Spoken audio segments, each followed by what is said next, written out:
मनोज जरांगे पाटील यांनी 50%च्या आत ओबीसीमधून आरक्षण मागितल्यानंतर आता मुंबईमध्ये जरांगे पाटील यांचं आंदोलन सुरू आहे।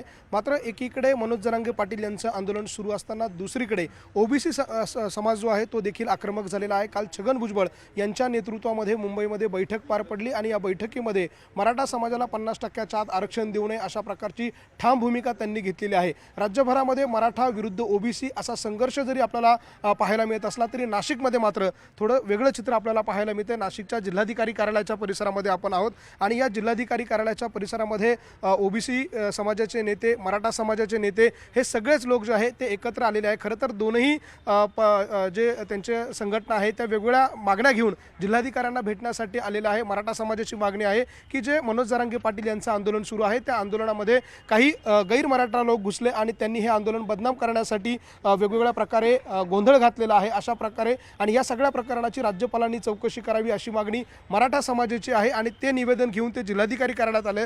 तर दुसरीकडे हे छगन भुजबळ यांचे कट्टर समर्थक म्हणून ओळखले जाणारे अंबादास खैरे असतील, त्याचबरोबर बाळासाहेब कर्डक असतील, हे सगळे पदाधिकारी जे आहे ओबीसीचे ते या ठिकाणी आलेले आहेत। त्यांच्याकडनं मागणी केली जाते की मराठा समाजाला 50%च्या आत आरक्षण देऊ नये, ओबीसीच्या आरक्षणाला धक्का लागू नये अशी स्पष्ट भूमिका घेऊन ते या ठिकाणी आलेले आहे। मात्र असं सगळं असलं, दोन वेगवेगळे विचार जरी असले, मतभेद जरी असले तरी देखील मात्र या ठिकाणी आपल्याला वेगळं चित्र नाशिकमध्ये पाहायला मिळते। आपण सुरुवातीला ओबीसी नेत्यांकडे जाणार आहोत, त्यांची भूमिका या सगळ्याबाबत काय आहे ते विचारणार आहोत। तुम्ही आज निवेदन देण्यासाठी आलेला आहात, काय तुमची मागणी आहे आणि काय पत्र देणार आहात?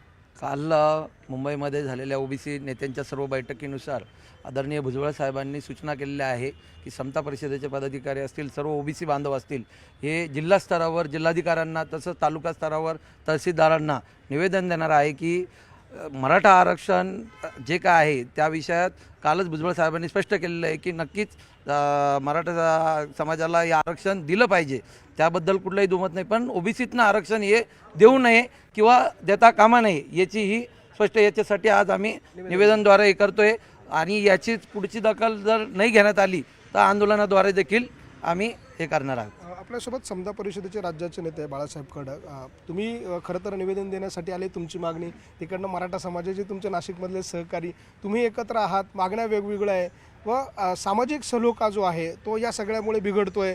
मग ही घडी बसवण्यासाठी काय करायला हवं असं आपल्याला वाटतं? काय संपूर्ण महाराष्ट्र आणि नाशिकमध्ये जे घडतंय मित्रत्वाच्या नात्याने आणि सामाजिक घडी बिघडणार नाही, ज्या पद्धतीने इथं वातावरण तसं वातावरण सगळ्या ठिकाणी निर्माण केलं पाहिजे। शेवटी आपण सगळे शासनाचे लेकरं आहोत, शासन आपलं मायबाप आहे। मग आपण शासनाकडे शासनाच्या टोपलीमध्ये असलेल्या ज्या भाकरी आहेत बरोबर आहे त्या मागत असताना पहिल्यांदा ज्याची भूक आहे, जो खरोखर वर्षानुवर्ष उपाशी राहिलेला आहे, त्याला पहिल्यांदा मानवतेच्या दृष्टिकोनातून देणं गरजेचं आहे। त्याच्या ताटातलं मागू नये अशी मागणी खास करून आम्ही आज कलेक्टरांकडे या ठिकाणी करायला आलेलो आहोत। आणि राहिलं सामाजिक विण जी आहे समाजाची अजिबात उसवता कामा नये, नाशिकमध्ये ते उसवणार नाही अशाच पद्धतीची काळजी महाराष्ट्रातील सर्व ओबीसी आणि मराठा नेत्यांनी घ्यावी एवढी विनंती। तुम्हाला वाटतं का तुमचे मित्र ज्यांच्या खांद्यावर तुम्ही हात ठेवला होता ते 50%च्या आत आरक्षण मागणार नाही असं वाटतं का तुम्हाला? असं आहे, मागणी करणं हे त्यांचं काम आहे, आमच्यातून घेऊ नये अशी मागणी करणं आमचं काम आहे। तरी ठरवणारं शासन आहे आणि न्यायालय आहे ना, दोघे जण लढू ना त्या ठिकाणी। शेवटी मायबापाशी भांडण करणं दोघा लेकरांचं काम आहे ना, आम्ही लढू ना।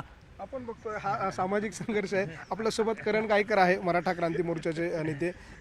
तुमच्या मित्रांनी सांगितलंय की पहिले जे उपाशी त्यांना दिलं पाहिजे, तुम्ही उपाशी नाही असं त्यांचं म्हणणं आहे। आतापर्यंत त्यांना दिलं ना, त्यांना जेव घातलं मोठ्या भावाने, आता मोठ्या भावाच्या अंगावरच कपडे राहिले नाही म्हणून मोठा भाऊ मागायला लागलाय। त्याच्यामुळं लहान भावांनी सुद्धा तो मनाचा मोठेपणा दाखवून संविधानिक आरक्षण आम्हाला दिलं पाहिजे, 50%च्या आत आम्ही आरक्षण मागतोय, ते संविधानिक आहे। आणि ओबीसीचे नेते असतील, मराठा समाजाचे अभ्यासक असतील, हेही सांगताय की 50%च्या वरती न्यायालय पण सांगतं तुम्हाला देता येणार नाही। त्याच्यामुळं आम्हाला ते 10% आरक्षण जे दिलंय ते ओबीसीतल्या आमच्या घटक बांधवांना देऊन टाकावं आणि आम्हाला संविधानिक आता तरी एवढ्या दिवसानंतर आम्ही ते आरक्षणाचा वाटा मागतोय आम्हाला आणि ओबीसी आणि मराठा हे एकच बांधव आहेत।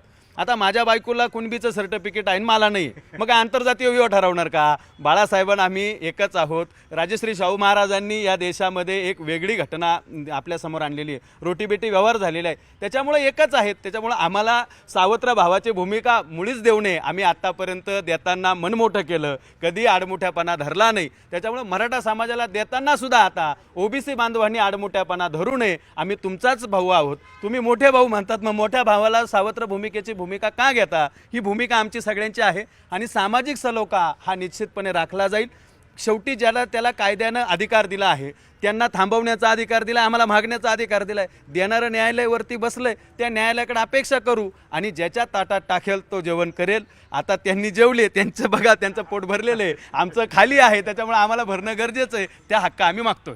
वाटतं तुम्हाला या सगळ्यामुळे ही जी सामाजिक विस्कटलेली वीण आहे ही पुन्हा नव्यानं निर्माण होईल? खऱ्या अर्थाने गावगाड्यामध्ये मराठा ओबीसी असा कुठलाच वाद नाही. तुम्ही अख्ख्या महाराष्ट्रात फिरले तरी नाही आहे.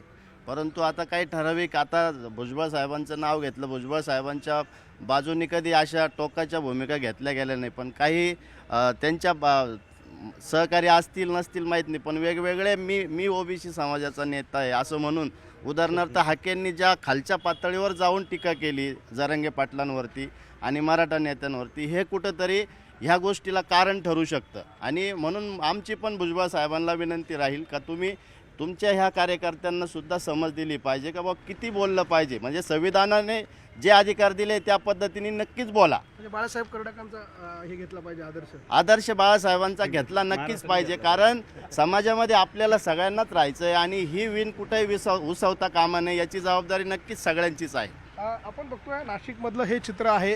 खरं तर राज्यभरामध्ये मराठा विरुद्ध ओबीसी असा संघर्ष सुरू आहे, अशा प्रकारची चर्चा आहे. खरं तर मराठवाडा असेल, नांदेड असेल, या भागामध्ये मराठा विरुद्ध ओबीसी हा संघर्ष विकोपाला गेल्याचं आपल्याला पाहायला मिळतंय. मात्र इकडे उत्तर महाराष्ट्र असेल किंवा नाशिक असेल, या भागामध्ये मात्र ओबीसी आणि मराठा बांधव जे आहे ते आजही गुण्यागोविंदाने आहे. मागण्या वेगवेगळ्या आहे. त्यांची मागणी आहे ओबीसीच्या आत आरक्षण नको, मराठा समाजाची मागणी आहे ओबीसीच्या आतच आरक्षण हवं. मात्र या सगळ्या मागण्या करत असताना कायदेशीर बाबी तपासूनच ह्या मागण्या केल्या जात आहेत. त्यामुळं निश्चितपणे नाशिकमधला हा जो सामाजिक सलोखा आहे हा निश्चित महाराष्ट्राला आदर्श घडवून देणार आहे. व्हिडिओ जर्नलिस्ट हेमंत बागुलसह लक्ष्मण घाटोळ, न्यूज 18 लोकमत, नाशिक.